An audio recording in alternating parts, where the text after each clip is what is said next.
आज हम इस लेक्चर में कंपैरिजन करेंगे इलेक्ट्रोस्टैटिक फोर्स और ग्रेविटेशनल फोर्स का। सबसे पहले हम इसकी सिमिलरिटीज को देखेंगे, जिसमें फर्स्ट पॉइंट हमने बनाया है both are central force. Central force क्या होते हैं उसको समझते हैं। ग्रेविटेशनल फोर्स में सेंट्रल फोर्स का मतलब यह है कि जो दो मास के बीच में ग्रेविटेशनल फोर्स लगता है वो दोनों मास के सेंटर से सेंटर की लाइन ज्वाइनिंग के बीच में लगेगा, और जो इलेक्ट्रोस्टैटिक फोर्स दो चार्ज के बीच लगता है वो दोनों चार्ज के सेंटर से सेंटर की लाइन ज्वाइनिंग के बीच में लगता है। इसलिए हमने नोट करके लाइन लिखी है कि they act along the line joining the centres of the two bodies और टू चार्जेस। सेकेंड पॉइंट में हमने लिखा है both are conservative force. Conservative force का मतलब यह है कि जब कोई ऐसा फोर्स जिस पर हम कोई वर्क डन करें और वो पाथ इंडिपेंडेंट हो। इसका मतलब यह है कि अगर हम 1 पॉइंट से 2 पॉइंट तक कोई वर्क डन कर रहे हैं तो इस पाथ से करें, इससे करें या फिर इस पाथ से करें, तीनों ही कंडीशन में वर्क डन की वैल्यू सेम आए तो उस कंडीशन को हम कंजर्वेटिव फोर्स कहते हैं। इसीलिए नोट करके लाइन लिखी है कि the work done against this force does not depend upon the path followed.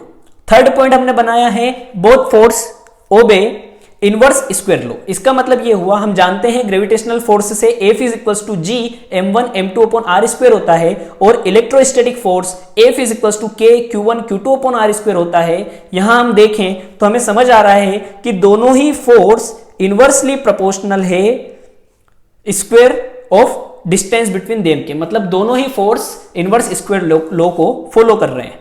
Fourth point हमने बनाया है कि both force are proportional to the product of mass और चार्ज। मतलब ग्रेविटेशनल फोर्स की बात करेंगे तो ये डायरेक्टली प्रोपोर्शनल होगा दोनों मास के मैग्नीट्यूड के प्रोडक्ट के, और जो इलेक्ट्रोस्टैटिक फोर्स होगा वो दोनों चार्ज के मैग्नीट्यूड के प्रोडक्ट के डायरेक्टली प्रोपोर्शनल होगा। फिफ्थ पॉइंट हमने बनाया है कि both force operate in vacuum. मतलब कि जब हम किसी फ्री स्पेस के बीच में दो चार्ज या दो मास को रखेंगे तो वो दोनों एक दूसरे को इंटरेक्ट करते हैं, मतलब दोनों फोर्स वैक्यूम में भी ऑपरेट किए जा सकते हैं।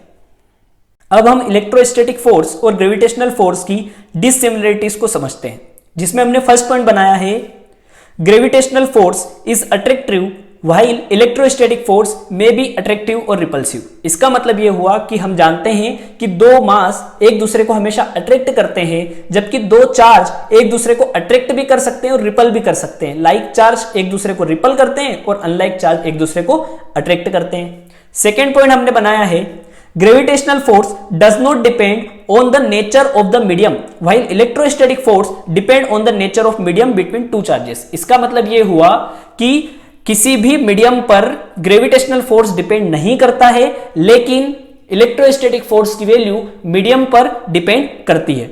और थर्ड पॉइंट हमने बनाया है कि electrostatic force is much stronger then gravitational force. मतलब इलेक्ट्रोस्टैटिक फोर्स ज्यादा स्ट्रोंग होता है ग्रेविटेशनल फोर्स के कंपेयर में। और समझाने के लिए आपको बता देते हैं कि ये 10 to the power 36 times greater होता है ग्रेविटेशनल फोर्स से।